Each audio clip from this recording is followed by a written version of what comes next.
12वीं रसायन में अर्धायु काल से संबंधित न्यूमेरिकल देखेंगे। तो अर्धायु काल से संबंधित जब हम न्यूमेरिकल देखेंगे तो आप लोग शून्य कोटि अभिक्रिया के लिए अर्धायु काल के लिए व्यंजक और प्रथम कोटि अभिक्रिया के लिए अर्धायु काल के लिए व्यंजक किए हैं। तो इसी से रिलेटेड सवाल दिए हुए हैं। एक प्रथम कोटि की मैं उदाहरण बता रहा हूं बेटा, पृष्ठ क्रमांक 270 पे है उदाहरण 2। कुछ ही उदाहरण बताऊंगा। एक प्रथम कोटि की अभिक्रिया 10 मिनट में 20% पूर्ण होती है। 10 मिनट में 20% पूर्ण होती है। तो अभिक्रिया के 75% पूर्ण होने में समय की गणना कीजिए। तो ऐसे सवाल को 2 बार बनाया जाता है बेटा। एक सब बार बनाया जाता है k का मान निकालने के लिए। R0 कर देता हूं, R0/R करके। तो शुरू में बोला है 10 मिनट में लगता है। R0 अभिकारक की प्रारंभिक सांद्रता कितना लेंगे? 100। R मतलब t समय के बाद सांद्रता जो कि a-x होता है, a 100 लेंगे। ये अपन a 100 लेंगे और x 20 लेंगे बेटा। 20% पूर्ण होता है तो 80। r का मान 80 रखूंगा, इसका मान 100 हल करूंगा, k का मान आएगा। k का मान आएगा, फिर मैं सूत्र लगाऊंगा t बराबर 3.3 बटा k का मान निकलेगा पहली बार से log 10 R0/R। तो k का मान निकल गया। R0 100, R दूसरी बार बोल रहा है अभिक्रिया 75% पूर्ण होती है। तो a-x करेंगे तो 100 × 75 करेंगे तो r का मान 25 आएगा। तो ऐसा सवाल लंबा होता है, टाइम लगता है। तो इस सवाल को मैं दूसरा तरीका बता रहा हूं जिसमें जल्दी बनता है ऐसे सवाल, जो कि फार्मूला है आपका। उस फार्मूला का जिक्र बुक में नहीं है, मैं आप लोगों को बता देता हूं। T2/T1 दूसरे बार समय निकालना है। T2/T1 बराबर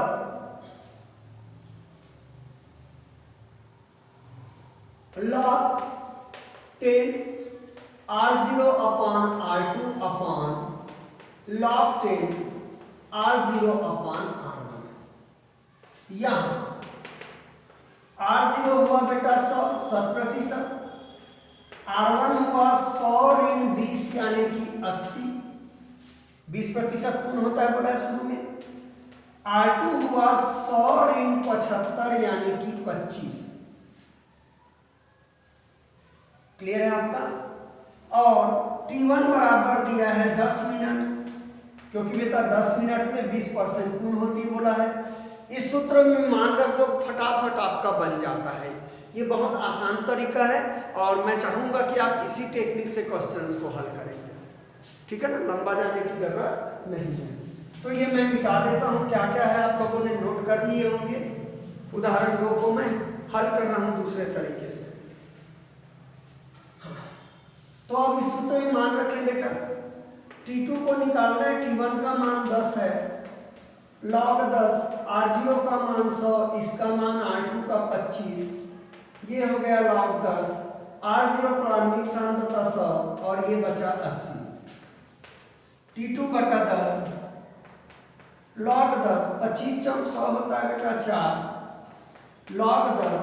ये 0 0 बस कटेगा, पॉइंट में नहीं लाइए, आपको कैलकुलेशन में दिक्कत होगी। 10/8 कर देता हूँ। तो यहाँ पे हो जाएगा T2 बराबर T2/10 बराबर 4 को बना सकता हूँ बेटा 2 का वर्ग, क्योंकि log 2 का मान मैं रखवाया हूँ।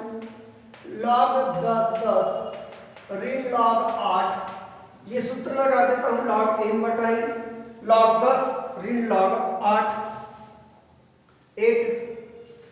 अब ये हो गया T2/10 is equal to log 10 2, घात को सामने ला सकते हैं, log 10 ऋण 2 को बना 8 को लिख सकते हो 2 की घात 3, तो मैं 3 को सामने ला सकता हूं लघुगणक के नियम से। 2 का 3 बार गुना 8 होता है, आप सभी जानते हैं बेटा। ये आसान टेक्निक है सवालों को हल करने की, मैं पहले ही बोल रहा हूँ।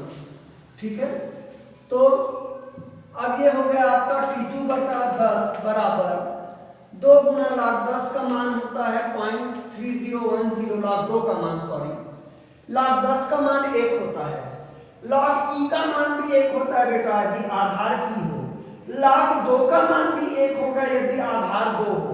ये मैच होने से मान 1 हो जाता है, यानी कि log आधार a करूं, यहाँ a लिख दूं तो उसका मान भी 1 होगा। अब उधर 3 गुना log 2 का मान रख लीजिए, नहीं याद है तो 30/10, T2/10 बराबर गुना होगा बेटा ये हो जाएगा 60/20, एक ऋण ये गुना होगा तो हो जाएगा 90/30, तो T2/10 0.6020, एक में इसको घटाएंगे बेटा 0.97 आएगा, 7 शून्य। ठीक है, तो आप लोग घटाते रहना, ये 9 है बेटा, 7 है, तो वैज्ञानिक संकेतन करने के लिए ये 7 को हटाओ, सूत्र में लिखने के लिए ये 10 हो जाएगा, तो मैं 0.1 लिख सकता हूँ, इसको लगभग आ जाएगा, क्योंकि इतना भाग देना बायो आदमी के लिए संभव नहीं है। 60/20 बटा मैं 0.1 कर लेता हूँ, तो T2/10 बराबर 0.1 का दशमलव हटाऊंगा बेटा 10 आएगा, ऊपर 10 का गुना हो जाएगा, तो ये आ जाएगा, ऊपर 10 का गुना करेंगे तो इतना, तो T2 बराबर फिर 10 का गुना हो जाएगा, तो 60.20 मिनट आएगा। हो सकता है एग्जैक्ट आंसर ना हो, गुणा भाग हल्का सा है, आप लोग कर सकते हैं। तो ये आसान तरीका है सवालों को हल करने का, इस फार्मूला से बहुत जल्दी आपके सवाल बन जाते हैं, 2-2 बार कैलकुलेशन करने की जरूरत नहीं पड़ती है पॉइंट में। अब एक और प्रश्न देखिए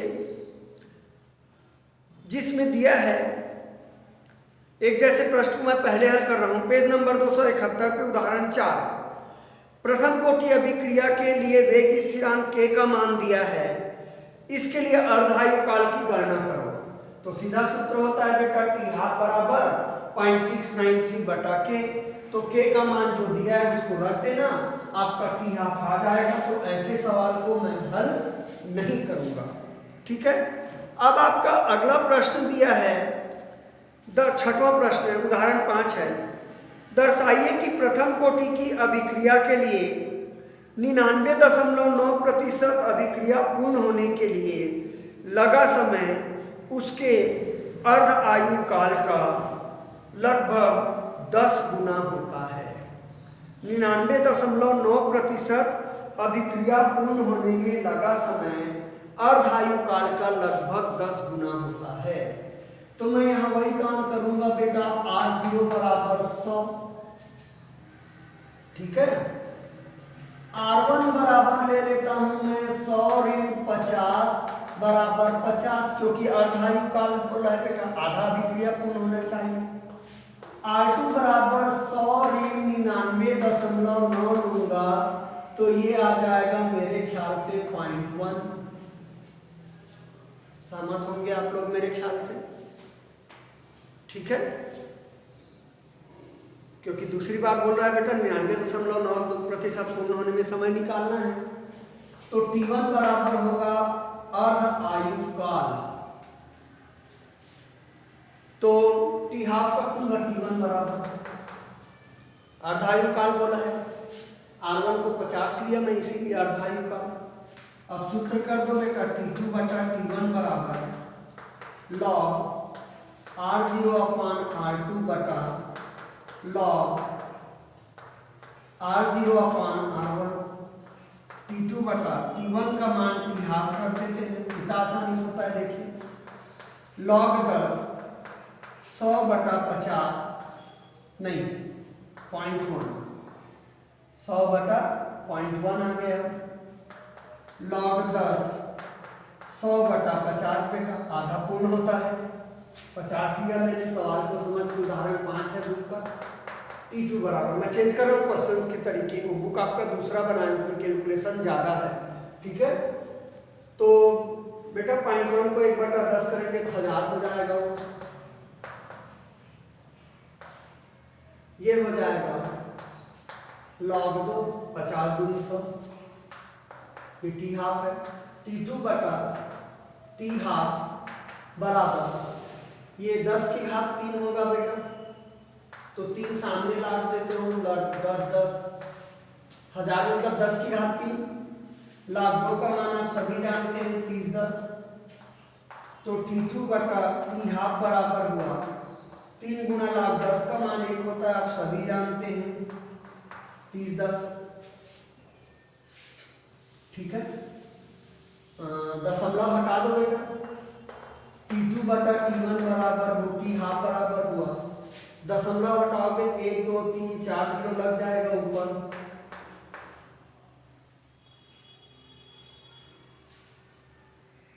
लग गया 4 जीरो, और नीचे आ गया 30 10, तो ये कट गया,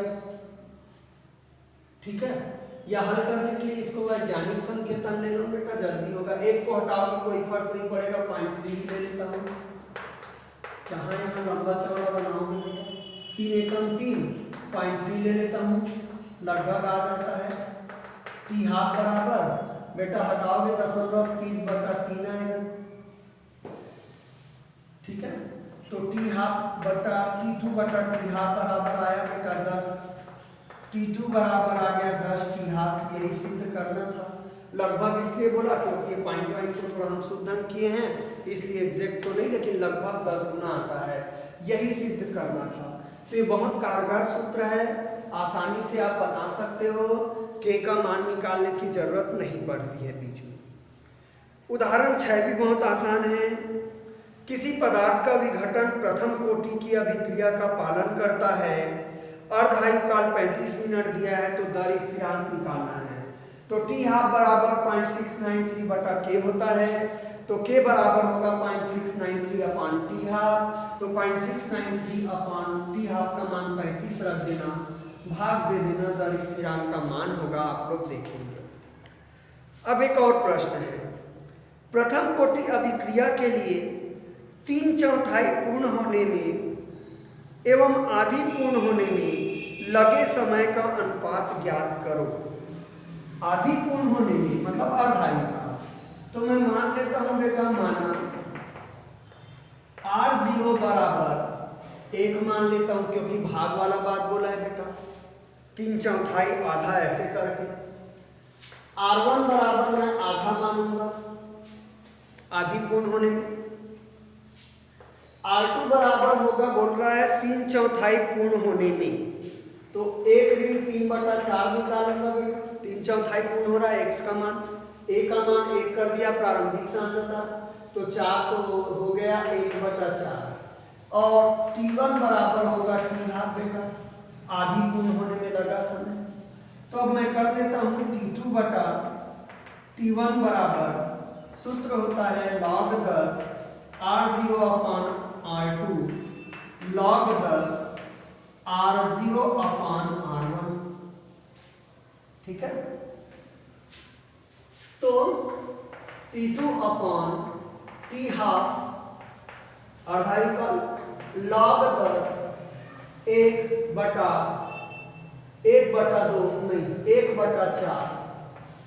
ठीक है बेटा, log 10 R का मान 1 लेंगे, भाग वाला है, R1 का मान 1/2 है। तो इस प्रकार से मैं ध्यान से मान को रख दिया, ठीक है। हाँ, तो T2 बटा टी हाफ बराबर log 4 हुआ बेटा, उलट जाएगा, log 10 हाफ उलट जाएगा, log 2 होगा। T2 बटा टी हाफ बराबर हुआ 2 log 2 होगा, वो 4 को 2 की घात 2 लिख सकते हो, और log 2 हुआ बेटा, log 2 कट गया, मान की जरूरत नहीं है, तो T2 अपान टी हाफ बराबर आया 2, यानी कि T2 अनुपात टी हाफ बराबर आया बेटा 2:1। अनुपात ज्ञात करो बोला है ना आपका, 3/4 पूरा होने में और ये होने में, बहुत आसानी से बनता है। या सुधार सकता है बेटा, किसी अभिक्रिया को सिद्ध करो कि किसी अभिक्रिया को 3/4 पूर्ण होने में 3/4 मतलब 75% पूर्ण होने में लगा समय है उसके अर्धायु काल का दुगुना होता है। तो नया तरीका है। तो यहाँ पे मैं बात करूँगा इसी तरीके से आपका उसमें प्रश्न दिया हुआ है, क्या बोलते हैं, असाइनमेंट में किसी अभिक्रिया का अर्धायु काल 15 मिनट है तो 90% पूर्ण होने में लगे समय की गणना कीजिए। मैं सॉल्व कर रहा हूँ, देखिए। तो R0 बराबर मैं 100 मान लेता हूँ, प्रतिशत है, तो R1 बराबर 50 मान लेता हूँ, अर्धायु काल है।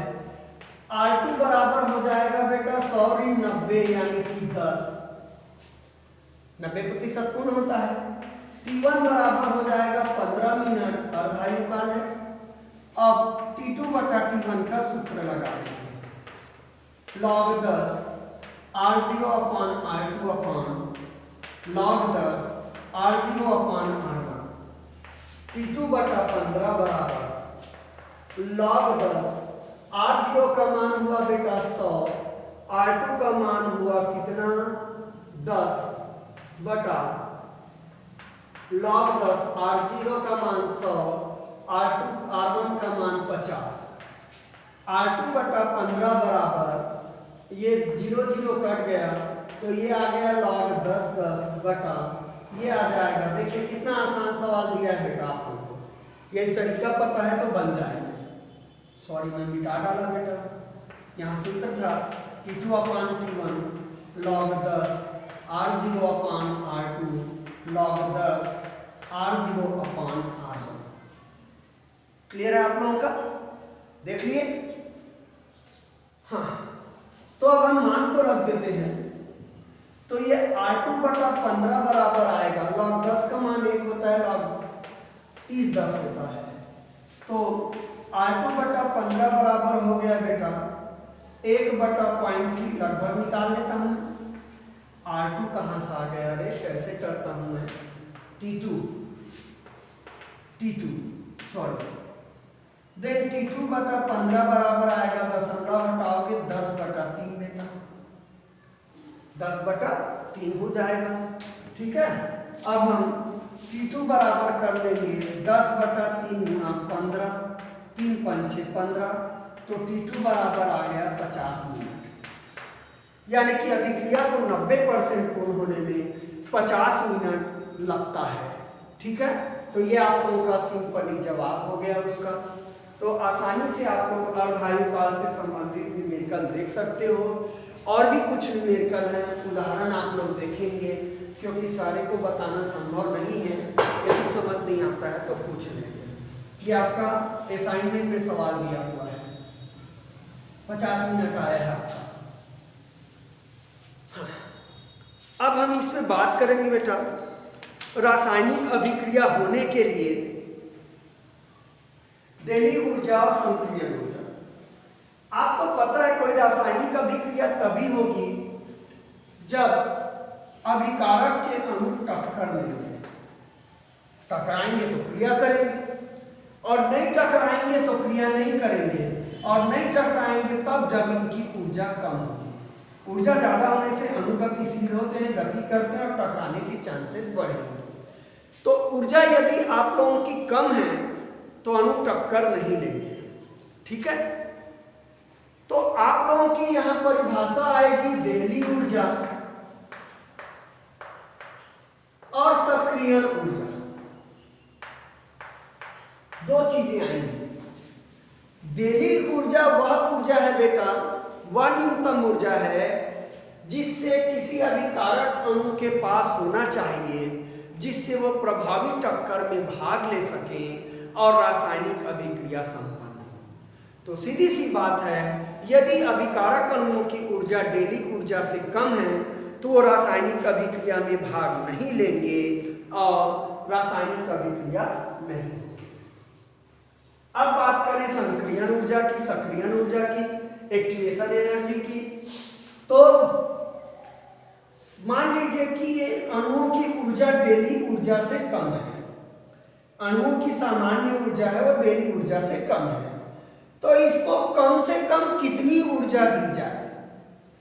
जिससे ये प्रभावी टक्कर में भाग ले सके, यानी कि इनका मान डेली ऊर्जा के बराबर हो जाए। तो इन अणु को जो ऊर्जा दी जाती है उसको संक्रियण ऊर्जा कहते हैं। ठीक है आप लोगों का। तो दो प्रकार की डिफिनेशन है। अब इसी में आता है ऊर्जा अवरोध। तो मैं बोला हूं कि सामान्य अणु की ऊर्जा कम है। सामान्य अणु की ऊर्जा क्या है? कम है। इसको ऊर्जा दे रहे हैं अपन, कितनी ऊर्जा दे रहे हैं? संक्रियण ऊर्जा के बराबर, जिसके इसकी ऊर्जा देली ऊर्जा के क्या हो जाते हैं? बराबर हो जाते हैं, प्रभावी टक्कर में भाग लेते हैं। तो ये ऊर्जा का अंतर है बेटा, वो ऊर्जा अवरोध कहलाता है। प्रभावी टक्कर में भाग लेने के लिए न्यूनतम ऊर्जा की आवश्यकता होगी, जिससे रासायनिक अभिक्रिया में भाग ले सके। यदि अभिकारक अणुओं की सामान्य ऊर्जा देली ऊर्जा से कम है, तो देली ऊर्जा और सामान्य ऊर्जा में जितना अंतर आएगा उसको ऊर्जा अवरोध या सक्रियण ऊर्जा भी बोल सकते हो। तो मैं इसी को समझा रहा हूँ डिफिनेशन के साथ। इसमें सब डिफिनेशन बता देता हूँ बेटा। डेली ऊर्जा और ऊर्जा अवरोध सभी की डिफिनेशन मैं बता देता हूँ। तो आप लोगों का असाइनमेंट में वो क्वेश्चन भी है। तो आप लोगों का होगा क्वेश्चन, ऊर्जा अवरोध क्या है, सचित्र आप लोगों को समझाना है। ठीक है। तो किसी भी अभिकारक अणुओं को रासायनिक अभिक्रिया में भाग लेने के लिए किसी भी अभिकारक अणुओं को रासायनिक अभिक्रिया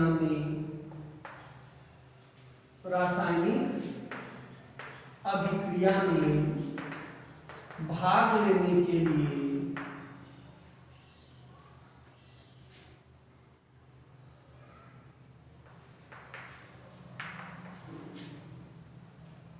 उनके पास एक न्यूनतम ऊर्जा होना आवश्यक है,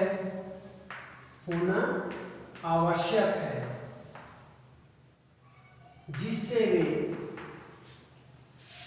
वे प्रभावी टक्कर में भाग लेकर रासायनिक अभिक्रिया को पूरा कर सके। रासायनिक अभिक्रिया को पूरा कर सके या संपन्न कर सके। तो अभिकारक अणुओं की इस न्यूनतम ऊर्जा को देली ऊर्जा कहते हैं। अभिकारक अणुओं की इस न्यूनतम ऊर्जा को देली ऊर्जा कहते हैं।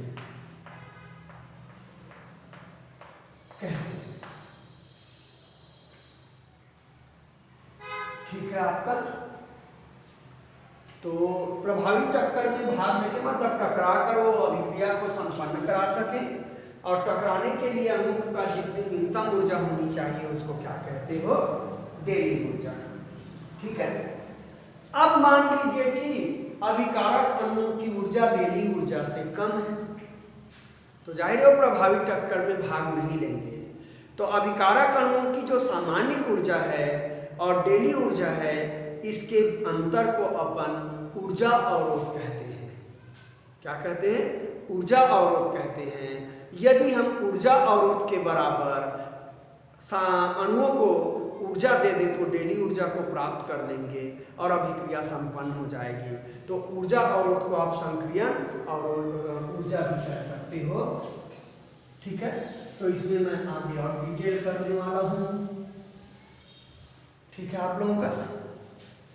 तो यदि अभिकारक अणुओं की ऊर्जा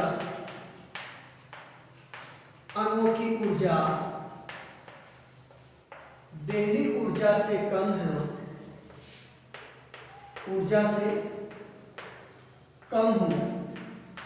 तो देहली ऊर्जा और अणुओं की सामान्य ऊर्जा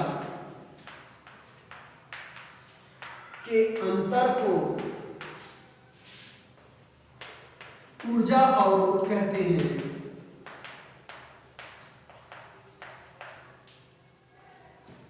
ऊर्जा अवरोध कहते हैं। यदि ऊर्जा अवरोध के बराबर अणुओं को ऊर्जा दे दी जाए तो इनकी ऊर्जा देहली ऊर्जा के बराबर हो जाएगी, बराबर हो जाएगी, हो जाएगी। और अणु प्रभावी टक्कर में भाग लेके रासायनिक अभिक्रिया को संपन्न करेंगे। मैं मिटा देता हूं बेटा। और अणु प्रभावी टक्कर में भाग लेकर रासायनिक अभिक्रिया को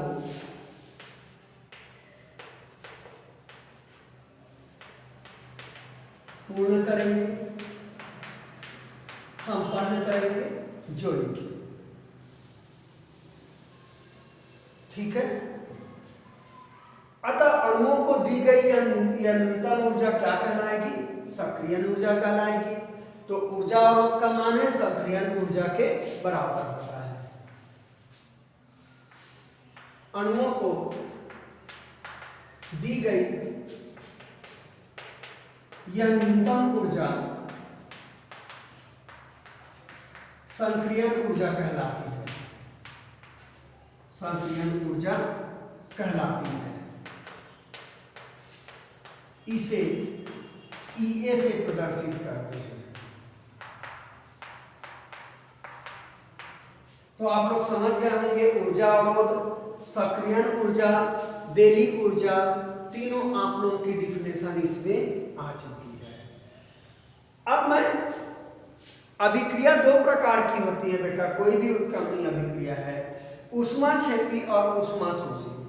तो मैं दोनों के लिए ग्राफ बनाऊंगा आप लोगों का, ठीक है, ताकि आप लोगों को क्लियर हो जाए। ये मैं मिटा दे रहा हूं।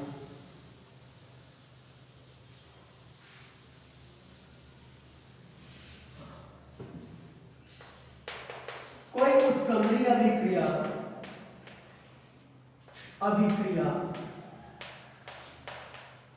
ऊष्माक्षेपी या ऊष्माशोषी हो सकती है। ठीक है। ऊष्माक्षेपी अभिक्रिया, अब मैं ग्राफ बना रहा हूं बेटा ऊष्माक्षेपी अभिक्रिया के लिए। ये आप लोगों की ग्राफ बनेंगे अभिक्रिया की गति, अभिक्रिया की दर और ऊर्जा के बीच। ये ऊर्जा है और ये अभिक्रिया की दर है, जिसको आप गति भी कह सकते हो। दिख रहा है कि नहीं, मैं देख लूं।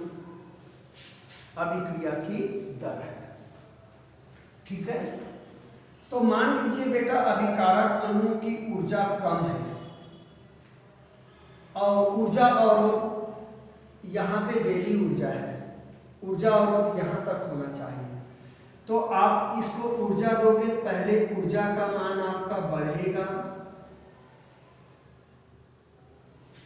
ऊर्जा अवरोध तक, देहली ऊर्जा तक, और उसके बाद ये कम होकर उत्पाद को बना लेगा। देखिए ये ऊर्जा है अभिकारक अणु की, अभिकारक की ऊर्जा, ये ऊर्जा अवरोध हुआ बेटा।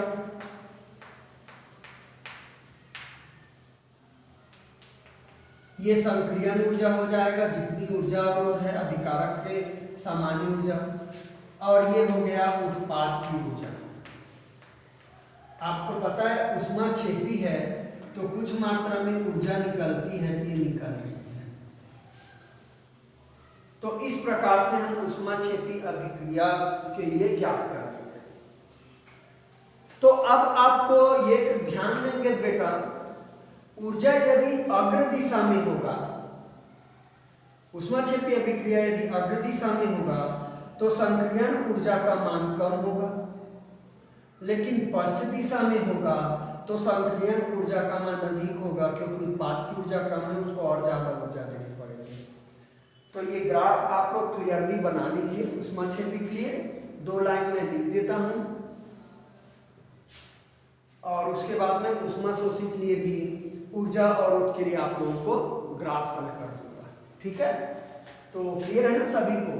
यदि उत्क्रमणीय अभिक्रिया ऊष्माक्षेपी है तो अग्र दिशा में उसके लिए संक्रियन ऊर्जा का मान कम होगा, यदि अभिक्रिया पश्चिम दिशा में संपन्न होती है तो संक्रियन ऊर्जा का मान अधिक होगा। ऊष्माक्षेपी है बेटा, उत्पाद की ऊर्जा कम होगी, यानी कि ऊर्जा मुक्त हुई है, उसको ऊष्माक्षेपी कहते हैं। तो ये मैं ग्राफ मिटा देता हूं और इसमें लिख देता हूं, यदि उत्क्रमणीय अभिक्रिया ऊष्माक्षेपी है तो अग्र दिशा में सक्रियन ऊर्जा कम और अभिक्रिया के पश्चिम दिशा में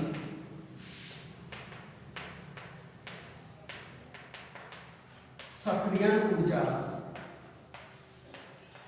अधिक हो, क्योंकि सक्रियन ऊर्जा ही ऊर्जा अवरोध है सीधा सीधा, या ऊर्जा अवरोध ही सक्रियन ऊर्जा है सीधे। अब हम ऊष्माशोषी के लिए बना लेते हैं बेटा।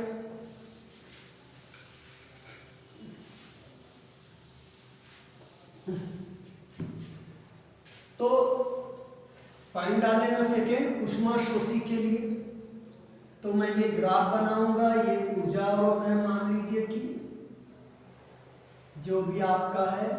अब ये ऊष्माशोषी है इसलिए उत्पाद को ऊपर रखा हूं मैं। इधर आप ऊर्जा करें, इधर करें अभिक्रिया की दर।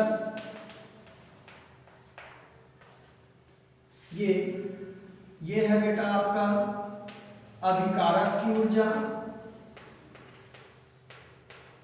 ये है आपका उत्पाद की ऊर्जा, और ये आप लोगों का सक्रियन ऊर्जा EA है। ये आपका ऊर्जा अवरोध है, जिसको आप देली ऊर्जा भी बोल सकते हो। उस पॉइंट पे मैक्सिमम वहां तक ऊर्जा अवरोध है। ऊर्जा अवरोध पार हुआ है ये आपका यहाँ पर उत्पाद की ऊर्जा, और ये हो गया डेल H, ऊर्जा में परिवर्तन, एंथैल्पी परिवर्तन। ऊष्माशोषी है बेटा, ऊष्माशोषित हुआ है तो उत्पाद की ऊर्जा अधिक होगी।